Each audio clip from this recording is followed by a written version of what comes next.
350 years ago, England was torn apart by civil war.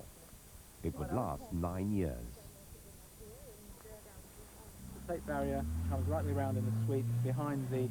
Now, in commemoration, Howard Giles and his team from English Heritage, in conjunction with the English Civil War Society, are mounting a series of special events over the coming months.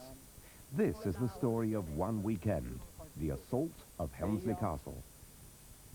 Well, English Heritage looks after about 350 historic properties around the country, and a good deal, about 50 of them, were actually taking part in the Civil War at the time. They were barracks or castles or whatever, and a lot of them were besieged, either by one side or the other. And so we're doing quite an extensive programme of reenactments and living histories showing what life was like at the time, and trying to show a little bit more about the military side of things, which of course did seal the fate of the king and the country. On the fields now owned by Duncan Park, the castle was besieged. It was a bloody struggle for the principle of democracy. The actual siege of Helmsley Castle was very dramatic, in so much as the parliamentary commander, Sir Thomas Fairfax, not Oliver Cromwell, as people always think, but Sir Thomas Fairfax, was very seriously wounded by a shot from the walls. And if he'd died, things could have gone very, very differently for the parliamentary cause. But he was a strong man and he recovered. And eventually, the castle were allowed to surrender and march out with their drums, colours and muskets, because the parliamentary troops just could not make the castle fall. So it was almost a case of, please go away, please can we have your castle? And the royalists said, all right then. David Blackmore of the English Civil War Society commands the Parliamentary Army. This weekend it's about 600 strong. A real battle would have involved thousands, but not many soldiers would be killed. That's because the men were conscripts. They tried to stay alive. Even in defeat, they could live to fight another day. Defeat was basically trying to save your neck and get away to fight another day. If you couldn't get away, then you got a good chance of being able to surrender and possibly even being exchanged later on for a prisoner from the side that had captured you. So the ethical question mainly arises in sieges, when the besieging force would give the defenders an opportunity to surrender. They would offer them quarter. If they refused that quarter and the castle, the fortification, whatever, was subsequently stormed, then they had forfeited any right to be able to surrender. And they were just put to the sword.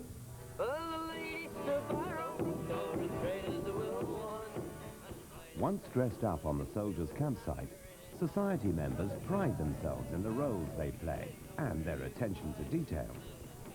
Well into the night, they'd be arriving from all around the country. It's a grand social occasion and a time to meet old comrades. Communal singing of battle songs by the fire is an old regimental tradition.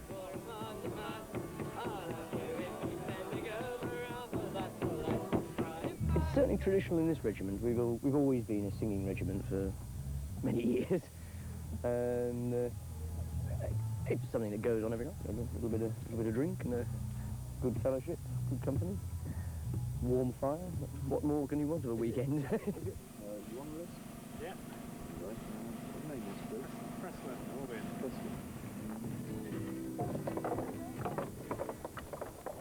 With hours to go before the battle, the last of the parliamentary cannons, or field pieces as they were known, were being put into position.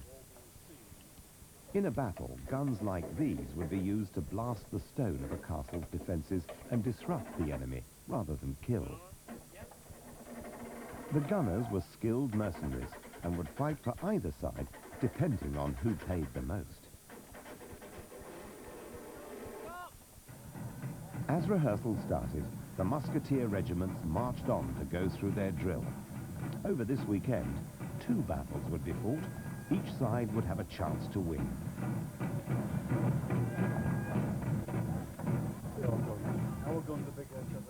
To tailor the reenactment for an audience, the whole event is scripted. After weeks of planning, the generals of both armies finally meet. Each must know the other's moves in advance. An artillery position, and the musketeers, I'm putting on the Jonathan Taylor is the commander of the Royalist Army. He has the advantage here. Helmsley Castle is difficult to storm. As you walk up with your guns on the mound there, the right-hand side, At first, you can have as many as you want, really, but of course the musketeers keep the heads of your gunners down, so you pull them back as we sort of catch up with you. Yes, musketeers would be covering the engineers. When this large body of shot approaches underneath you, which is what they will be doing, to cover the blow of the gate.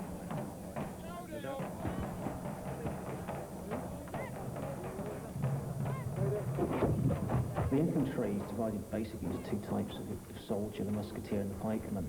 The musketeer has a matchlock musket firing a lead ball, which the bore of the musket is what's called 12 bore, which means that each bullet, musket ball, weighs a 12th of a pound. And the musketeer also carries a sword. Provided they dress as men, women can fight as musketeers. I wish you'd stop shouting. You can get more by being nice than shout. Sorry, I'm married to him. Remember, if you got one up the spout, keep the barrel pointed at the opposition. We come on! Continue making ready! The pikeman, sometimes armoured, was armed with a 16-foot long pike and also with a sword. Prepare to march! Prepare to march! March on! Get in threes now! Get in threes! Stop on the pike! Back in sight! Who's getting? March on! Don't stop! Right on! Get yourself in!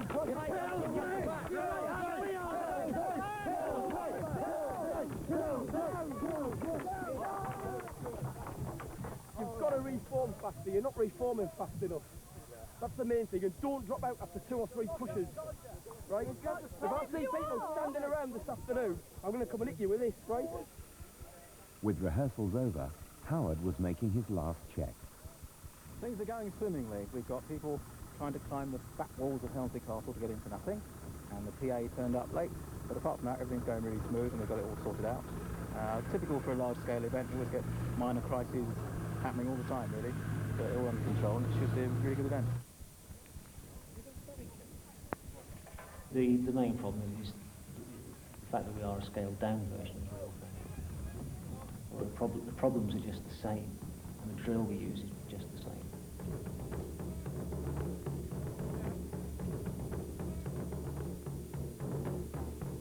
Sometimes you get the feeling that it gets a little real, and you think, well, you know, this must be pretty close to what it was like, and I'm glad I didn't have to do it.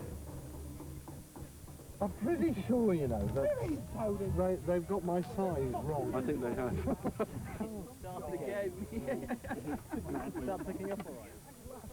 Take him apart. Come on. Make yourself handy and do his other side. Take a chunk from fizzy beer before we go on.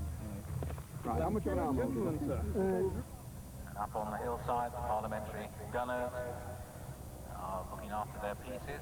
The guns are no.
For the ground infantry, attacking a castle was a long and arduous affair. Many assaults would be needed to wear down the castle and its defenders. The whole army's coming up at its neck! I want you to throw them back! 17th century battles frequently looked chaotic. Once underway, the generals would have to rely on local regimental commanders to make decisions. The infantry were amateurs. For them, it was every man for himself. And keeping alive.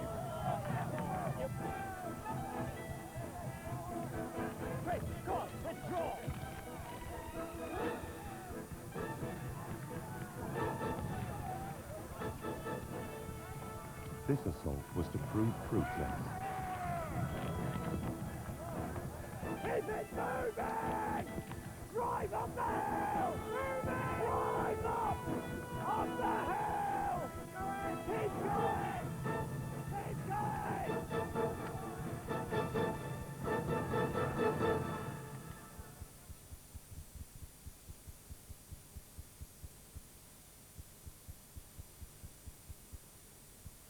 We want to, we don't drink because it's free.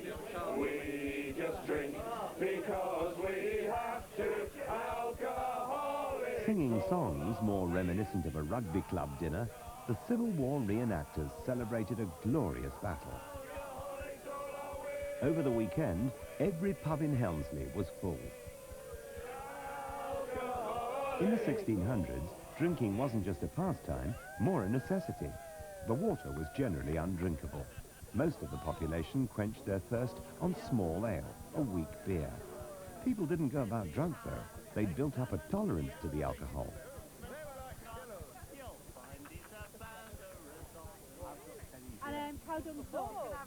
Back on the main campsite, some of the royalist contingent of Sir William Penniman's regiment were relaxing. These weekends are very much a family affair, with children encouraged to grow up through the regiments. I think it's brilliant for families. We came as teenagers and we got married along with the majority here, and consequently we've all had children, and now we bring all our families and they're growing up in the regiment. Mike Williams is the battlefield commander of the regiment. He's a war gamer. For him, it's serious fighting for fun. They're not real roundheads. We're not real royalists. In terms of, does our side want to win? Well, the script may say you lose that day, but you don't have to make it easy for the person on the other side, do you? And the idea is that what you want is for your regiment to do well. That's what it's all about. I mean, it's not macho. I mean, all our musketeers and drummers are a great number of girls, for instance. So it's not one of these things that is purely male-orientated. There's lots of them that actually take part on the battlefield with cannon and with musketeers, the women musketeers. So, you know, you have that choice. In a world without radio or TV, socializing was at the heart of 17th century life. It was a much more leisurely lifestyle than today's. Well, it's all a good excuse for a party.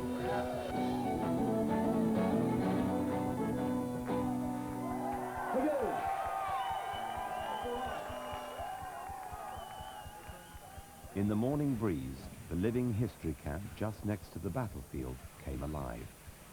Here, members volunteered to live a 17th century lifestyle. It was a tough existence following an army, but women were left with no choice other than to follow their conscripted husbands. I do it basically because I'm a costume historian, so I make things for people and I'm researching my way through making them, finding out what works. And I enjoy dressing up and showing off. I thought it was restful, the first one that I went to, and it was just so different than your working week, which is frantic, computers and technology, and then you come to something like this and you didn't get washed all weekend and you just sat round a campfire and it was lovely. Much of a soldier's life was spent whiling away the hours. At a siege, it could be months before a surrender. Many died of disease and starvation waiting to fight, rather than in combat.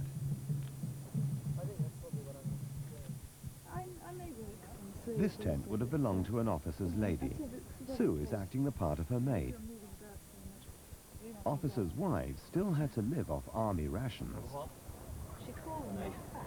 The fare would be better though. Bread, cheese, fruit and fine meats when they were available.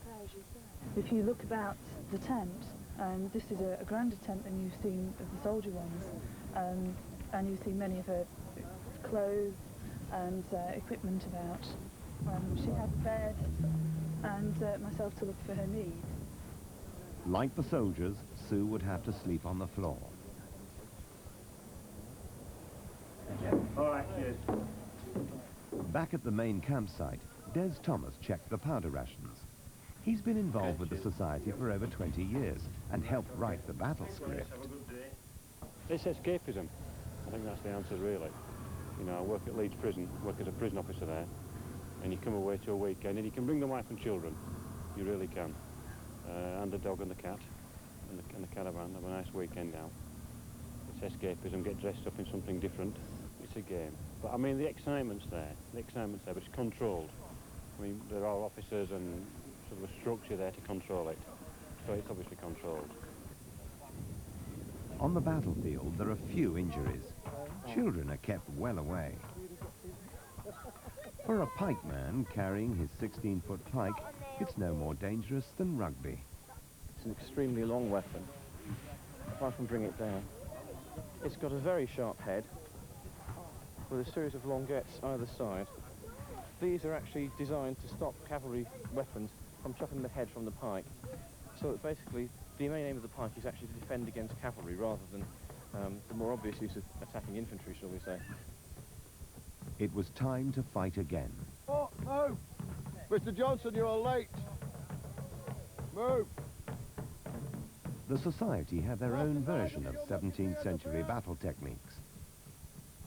For reenactments, the pikes aren't aimed to kill. And to do it 17th century style, the pikes would go in, we'd all drop our pikes like this, and you actually go in and thrust with the pike against the enemy troops. And obviously, we tend to do this close up to the crowd to give examples of what it looks like in close quarters. From the society's point of view, it's very effective, but it's not very competitive. And what tends to happen is as people close in, to avoid damage to people, you bring the pikes up across the chest, tack in tightly, and you try and push the other side over.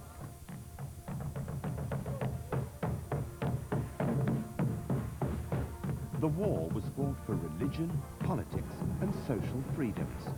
Parliamentary soldiers needed to be religious, godly, and valiant. Charles I, a Protestant, had married a Catholic queen, Henrietta Maria. Parliament fought to recover him from what they saw as malignant papist company. At the moment we're just sniping generally against the Roundheads battery over on the top. We may not take any casualties of theirs, but we may well keep their heads down, upset their aim. We'll also, if they start bringing on any troops through the gap, we should be able to, quite likely, take out some of the officers on their way in as well. We would be quite happy to be shooting at the castle from this range, as I said, because we're just outside the maximum effective range of the muskets. But we could be quite nicely hitting the same area of wall again and again and again until it fell over. Who's our king? King Jesus! No bishop! No glory! And freedom! Soldiers fight! Come back now!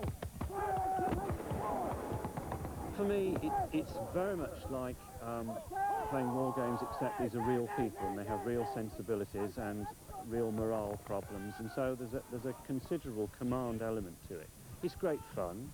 At times it can be very exciting, at times it can be quite frightening, but it's always a matter of theatre, it's always a matter of making sure that you tell a story and that the people out there enjoy it, so we take it very seriously. Give fire!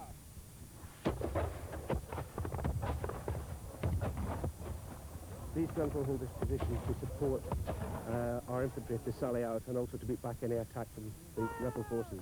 If we were firing ball and canisters, these weapons will be able to inflict damage. Canister isn't accurate at all in any gun. Firing ball with these, you're probably looking at 200 metres, 300 metres.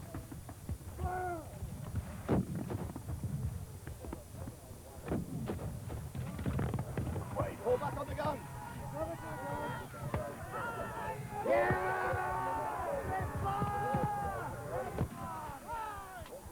What would have happened historically is he'd have ridden through the position and tried to cut the crews down and damage the guns and take them out of action for the rest of the battle. These are the only siege pieces there are here. It would take away any chance we would have of actually taking the castle. Ian, can you try and push this lot into the centre? Yes, we will. Push that way.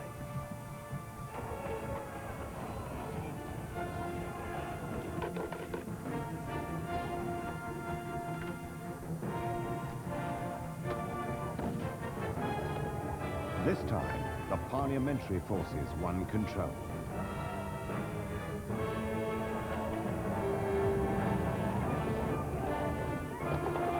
As in the real siege, the castle didn't fall. For the society and English Heritage's spectators, it was a glorious lesson in 17th century history.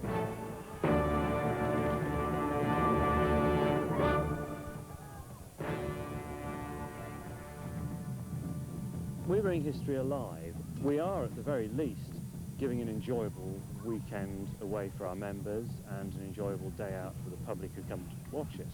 But we're educating as well. We've done a great deal of research, and we think that it's very important that people should actually grasp that a lot of the features which we nowadays take for granted, Parliament, all the freedoms, emanate from this particular period in our history. It was brilliant.